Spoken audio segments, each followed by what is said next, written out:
Hello everyone, నేను doctor Nishant Reddy, neuro physician. ఈ వీడియోలో మనం బ్రెయిన్ స్ట్రోక్ మరియు దాని లక్షణాలు ఏంటో తెలుసుకుందాం. ముందుగా బ్రెయిన్ స్ట్రోక్ అంటే రెండు విధాలుగా ఉంటుంది. ఒకటి బ్రెయిన్లో బ్లడ్ క్లాట్ కావడం, ఇస్కీమిక్ స్ట్రోక్ అంటే రక్తం గడ్డగట్టడం. రెండవ స్ట్రోక్ హెమరేజిక్ స్ట్రోక్ అంటే బీపీ ఎక్కువ కావడం వల్ల రక్తం చిక్కడం.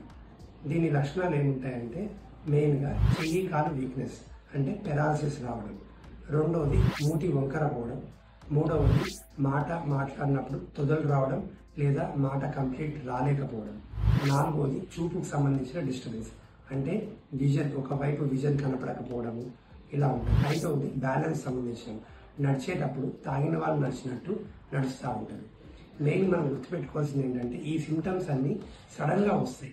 అంటే ఒక 1 అవర్ ముందు బాగున్న మనిషి ఇప్పుడు ఈ విధంగా బిహేవ్ చేస్తారు. సో వెంటనే మనం నియరెస్ట్ డాక్టర్ని కలవాల్సి ఉంటుంది. Thank you.